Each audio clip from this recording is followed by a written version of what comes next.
હાલો. Hello, જય માતાજી. જય માતાજી. કેમ છો બાપુ, મજામાં? કોણ બોલો? રાધનપુર થી બોલીએ. બોલો બોલો. ના ના ના ના, એ ક્યાં ગામથી બોલો તમે? રાધનપુર કીધું ને? હા, રાધનપુર. ને ગોખલા આવી ગયેલા ખારી વાડીએ.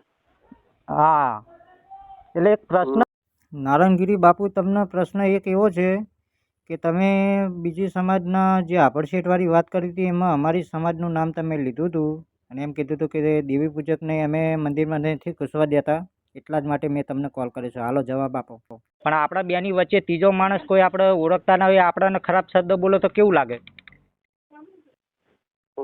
ખરાબ જ લાગે ને. ખરાબ એટલે હાલો હા. બાપુ એવું બોલ્યા હતા, હું દેવી પૂજક છું.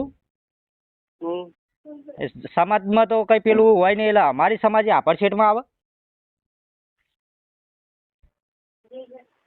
હેલો ભાઈ, આ બધું બધું અલગ અલગ છે. ના ના બાપુ, અમે કેવી આભડશેઠમાં આવીએ? અમારી સમાજમાં તો, અમારે દેવી પૂજક સમાજમાં તો કોઈ આભડશેઠ હોતી નહીં. અમે તો દેવને વધારે માનીએ છીએ. બધા ભગવાનને માનતા હોય. ના ના, પણ દેવી પૂજક સમાજ બે જણા લોકોની મેટરમાં અમારી સમાજનું નામ વચ્ચે જ ખરાબ કરે છે બાપુ.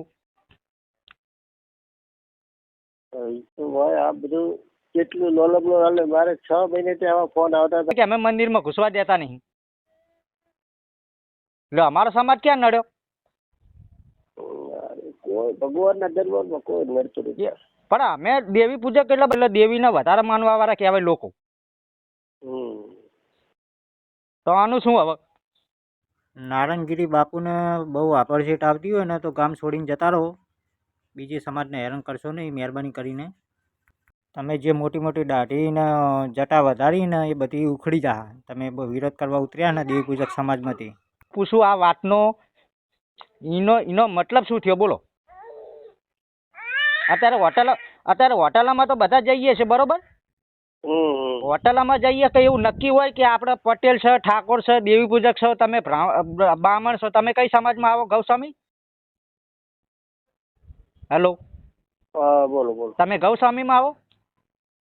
ના ના. તો એ બધું તમારું હાસું છે ભાઈ, તમે જે કાંઈ છો. ના ના, તમારી સમાજ કઈ બી XYZ સમાજ આપણે હોટલમાં ખાવા ગયા, હવે અહીંયા નક્કી જ હોય કે આપણી મોટી સમાજના લોકો જમવાનું બનાવતા હોય, અને આપણે પૂછીએ ત્યાં જઈને એવું પૂછીએ કે ભાઈ કઈ સમાજના છો તો તમને ખાવા આપે? હોટલમાં તો બધું હરખું હોય ભાઈ, ત્યાં થોડો કરેલું હોય. અરે ભેદભાવ કરીએ, આ વાડા કોને કરે? માણસોએ વાડા કર્યા સમાજના. તમે ભાઈ રૂબરૂ મળો. હા. હું એ બધી આ ફોન બીજા નંબરમાં આવેલા ગોળે છે. હા. 6 મહિનેથી ફોન આવે છે. ફોન નંબર વાળા કોઈ 6 મહિનાથી ફોન આવે છે તો તે આવે જ. તમે કામ એવા કરે છે ને એટલે ફોન તો તમને આવશે જ.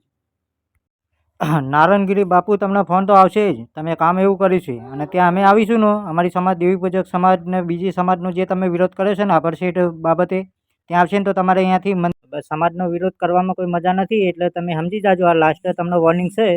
અમે મંદિરમાં ઘૂસવા નહીં દેતા. બધી વાત સાચી છે. તમે લાંબુ કરો, પણ તમારે રૂબરૂ મળવું હોય તો રૂબરૂ.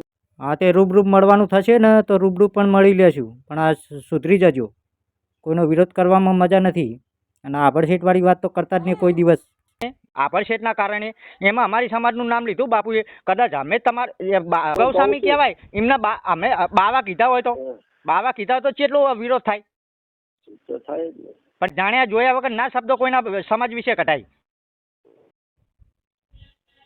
એટલે તમે રમતા બધું ખોટું છે, બધું લોલમ લોલ આપો છો તમે. કારણ કે નંબર ખોટો આપી દીધેલો. લોલમ લોમ તો બાપુ તમે છો પોતે. નારણગીરી બાપુ, તમે જૂઠા છો, ઢોંગી બાવા છો તમે, એક નંબરના. કોકની સમાજની પથારી મેથી મારો હો અને પાછા એમ કહે કે લોલમ લોલ થાય એમ ને? હલો. હા, બોલો બોલો. અમે જૂઠા, આ લોલમ લોલ એટલે અમે લોલ આચીએ એમ ને? એવું નથી ને. જૂઠા તમે પોતે છો. બીજી સમાજની મેથીની પથારી ફેરવી નાખો છો બોલી બોલીને. અને આભડશેઠવાળી વાત તો તમે કરો છો. તમને મંદિરમાં રહેવા દીધા એ જ મોટી ભૂલ છે ગામવાળાની. હવે તૈયારીમાં રહો. તમારો વિડીયો સોશિયલ મીડિયામાં જાઓ ને એટલે જવાબ આપજો. તમે કોકને બદનામ કરો, કોકની સમાજને, તો તમારે બદનામ થવું પડે. રેડી?